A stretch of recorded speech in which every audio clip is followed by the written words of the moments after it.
At saka sumobra sila sa kanilang ginawang pagdagdag ng mga additional requirements para sa impeachment.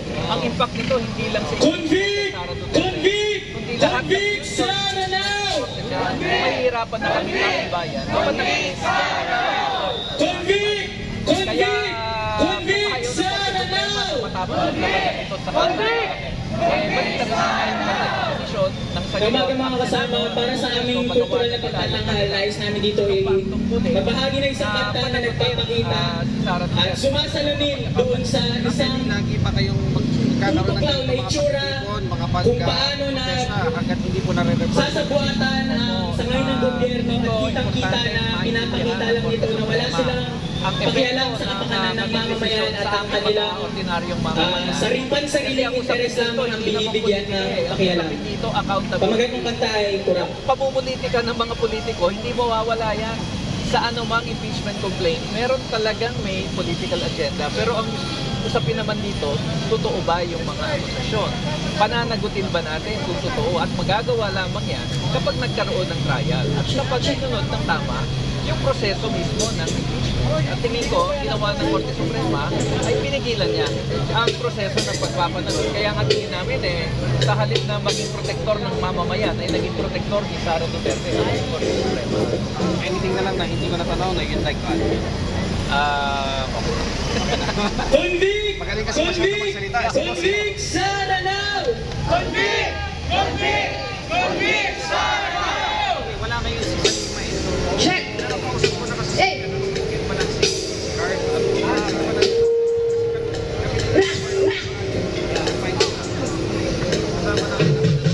Sistema kurakot, pinipirahan lang tayo.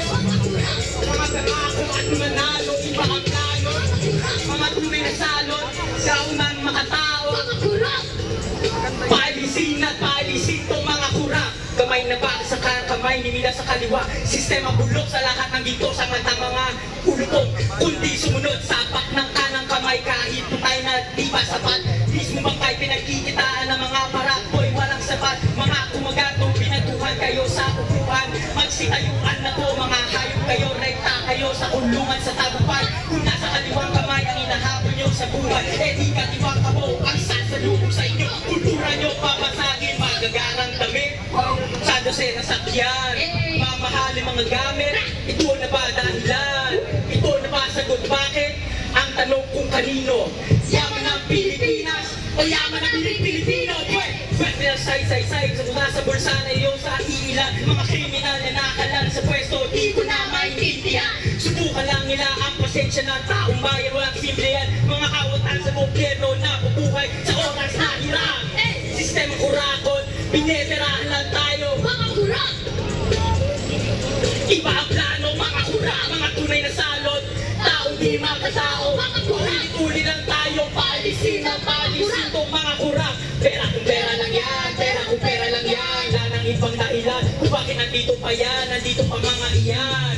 Pera kung pera lang yan, pera kung pera lang yan. Wala nang ibang dahilan, kung bakit nandito pa yan, nandito pa mga iyan. Asa na ang pagbabago? Asa na ang aksyon? Tayo kung gago at trapo, pagdating panahon. Lang ibang nakikita sa usok at ilusyon. Ang mundong naghihirap, sagot ay revolusyon. Sistema kurakot, pineperahan lang tayo. Mga kurak! Mga pangako, ang nagtalo, di na nabuo. Mga kurak! Kalot, tao di makatao. Mga kurak! Paalisin na paalisin ang mga kurak. Sistema kurakot, pineperahan lang tayo. Mga kurak! Dami pangako at nung nanalo, iba ang plano. Mga kurak! Mga tunay na salot, taong di makatao. Mga kurak! Paalisin at paalisin ang mga kurak. Convict! Convict! Convict! Sara now! Convict! Convict! Convict! Sara now! Convict! Convict! Convict! Sara now! Convict! Convict! Convict! Sara now! Convict! Convict! Convict! Sara now! Convict! Convict! Convict! Sara now! Ayan mga kasama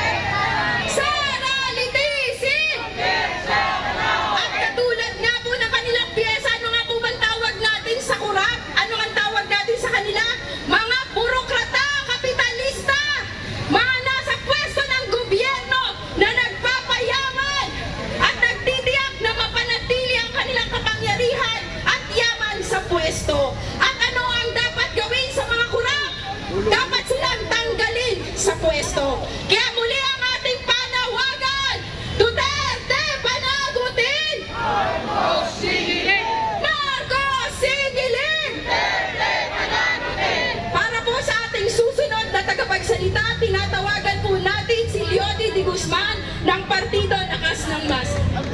Maraming salamat. Mga kasama,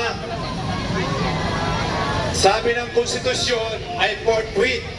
Ibig sabihin, agad-agad. Pero ang ginawa ni Jesus Cordero, inilibol ng 4 na buwan. Hindi pinakinggan ang ating konstitusyon. Hindi ginalang ni Jesus Cordero.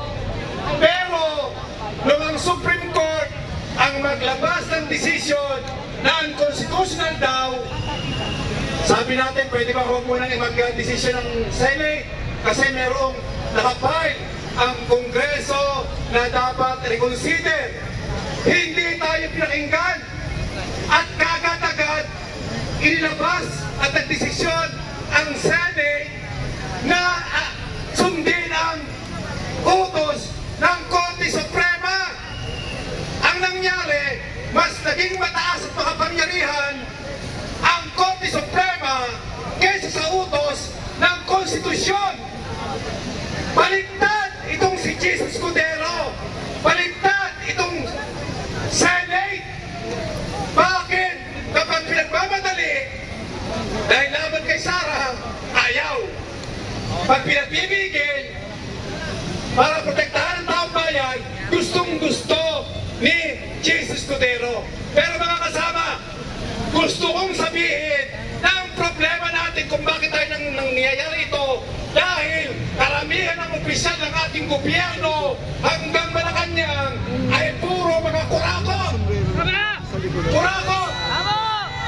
Si Marcos mismo ayaw niyang usigin ang pagnanakaw ni Sara Duterte. Nagdadalawang isip siya. Kaya yung mismong presidente ayaw dahil ngayon kurap din. Yan yung problema.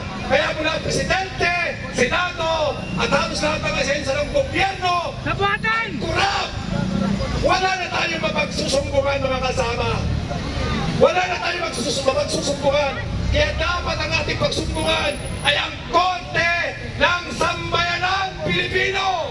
Ang sambayanan ang umatol kay Sara Duterte. Yun po yung ating gawin. At ipanawagan natin sa ating mga kababayan, itakwil na ang mga political dynasty, itakwil na ang mga trapo, itakwil na ang mga elitistang politiko dahil sila ay para sa kanilang pamilya, para sa kanilang partido, hindi sa masang Pilipino. Yun po lamang. Maraming salamat at mabuhay ang ating pakikibaka. Tuloy ang laban!